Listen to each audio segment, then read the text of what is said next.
सवाल मन में उठ रहा है डॉक्टर श्रद्धा, एक घर में 2 3 4 भाई बहन होते हैं, सबको बच्चा हो जाता है, उसमें किसी एक या दो को नहीं होता, जबकि एक ही माता पिता के संतान होते हैं।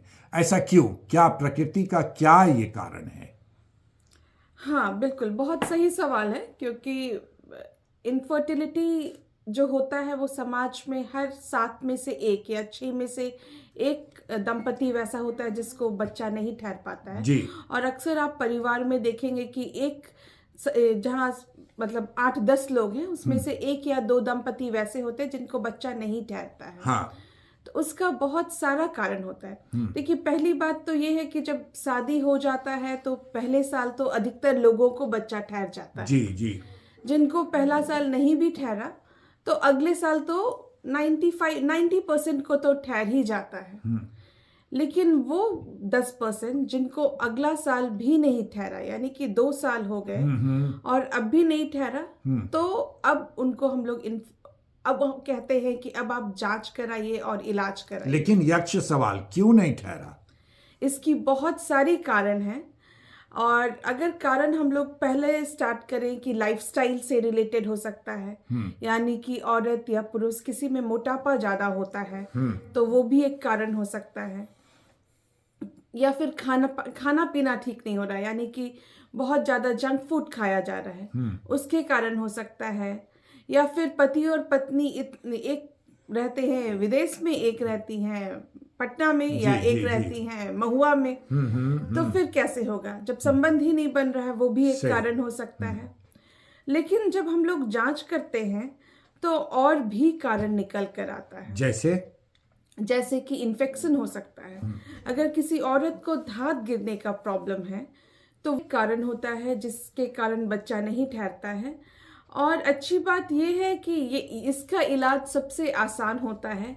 ये ऐसे दंपति को सही दवाई मिल जाए और वो सही दवाई खाएं और तो उनको बच्चा आराम से ठहर जाता है। लेकिन अगर किसी दंपति को अभी बच्चा नहीं ठहर रहा है तो फिर हम लोग और जांच करते हैं, पता लगाते हैं क्या कारण है। जी जी। या तो अंडाशय में दिक्कत है, यानी कि ओवरी में दिक्कत है, या तो अंडाशय में अंडे ज्यादा हैं जिसे हम लोग पीसीओडी कहते हैं जी, या फिर अंडे कम है जिसे हम लोग कहते हैं कि उसके ओवेरियन रिजर्व घट गई है, या फिर चॉकलेट सिस्ट हो सकता है, या फिर कुछ अलग गांठ भी हो सकता है। उसके बाद जो हम लोग ट्यूब का जांच करते हैं या नली का जांच करते हैं, तो नली में भी कभी कभी प्रॉब्लम होता है, कभी कभी नली भी ब्लॉक हो जाता है, तो उसके कारण भी बच्चा नहीं ठहरता है, क्योंकि नली ही वो एक औरत के बच्चेदानी का नली ही वो एक जगह है जहां औरत का अंडा और पति का कीड़ा आके मिलता है जी। तो अगर वो ब्लॉक हो गया तो फिर बच्चा कैसे ठहरेगा? ना अंडा कीड़े से मिल पाएगा, ना कीड़ा अंडा से मिल पाएगा। तो फिर उसको हम लोग ट्यूबल फैक्टर कहते हैं। ट्यूबल फैक्टर के कारण बच्चा नहीं ठहर रहा है। कभी कभी औरत के बच्चेदानी में कुछ दिक्कत हो सकता है, यानी कि सेप्टा हो सकता है, या बच्चेदानी का बनावट कुछ छोटा हो सकता है, वो भी कारण होता है बच्चा नहीं ठहरने का। कभी कभी पुरुष भी कारण होते हैं बच्चे। आपने मेन इनफर्टिलिटी की बात की। जी हाँ, पुरुष भी कारण होते हैं जहाँ जिसके कारण बच्चा नहीं ठहर पाता है। जी।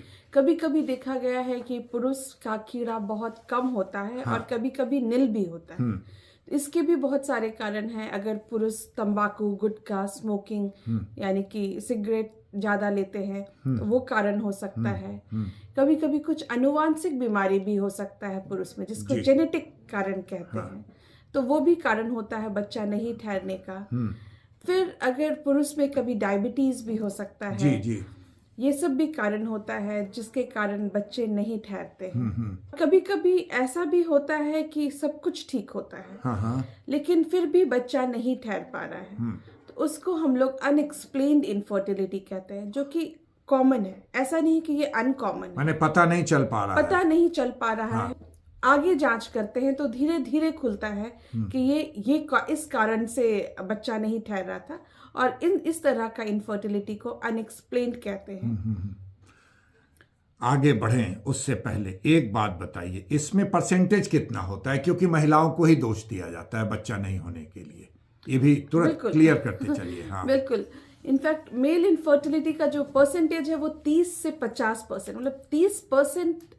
अगर किसी दंपति को बच्चा नहीं ठहर रहा है तो उस 30% चांस तो पुरुष के कारण होता है, मतलब पुरुष जिम्मेदार होते हैं। 30%।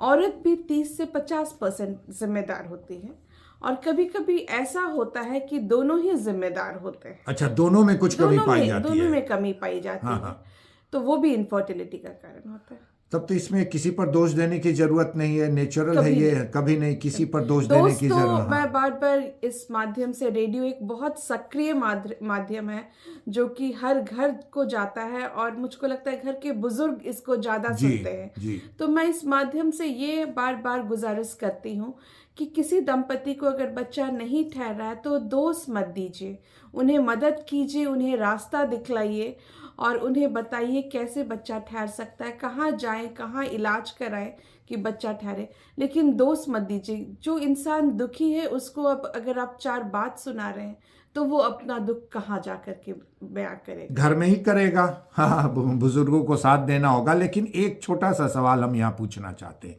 ये सारे कारण आपने गिनाए कि इसकी वजह से, लेकिन आज जो हमारा समाज है जिस तरीके से तेजी से भाग रहा है, हस्बैंड वाइफ दोनों वर्किंग है, अपने लिए समय नहीं निकाल पा रहे हैं, तो इसका इम्पैक्ट भी तो बॉडी पर पड़ता होगा उसको। बहुत ज्यादा। हाँ।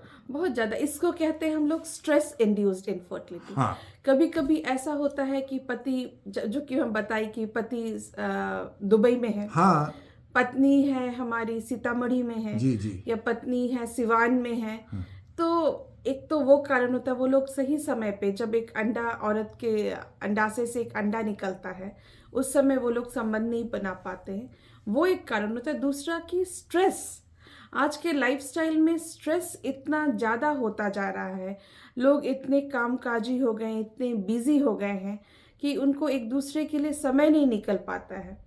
लेकिन एक चीज और बताना चाहूंगी, मोबाइल भी एक ऐसा चीज है जी, जो हमारा बहुत सारा समय ले लेता है, आदमी को एक दूसरे के लिए समय नहीं मिल पाता है और उनका स्ट्रेस बढ़ता जाता है। यहाँ तो एक सवाल हम रोक के आपको पूछना चाहेंगे, क्योंकि ये ज़रूरी है, मुझे ऐसा लगता है, आप ज़रूरी है कि नहीं, डॉक्टर आप हैं, बताएंगे कि पुरुष और स्त्री एक ही शहर में भी नौकरी करते हैं, लेकिन बहुत सारी चीज़ें ऐसी हो जाती हैं कि एक दूसरे के संपर्क में नहीं आते, एक दूसरे के प्रति उदासीन हो जाते हैं, तो ऐसी स्थिति में भी कंसीव करने में दिक्कत आती है? बिल्कुल, ऐसी स्थिति में भी कंसीव करने में दिक्कत आती है।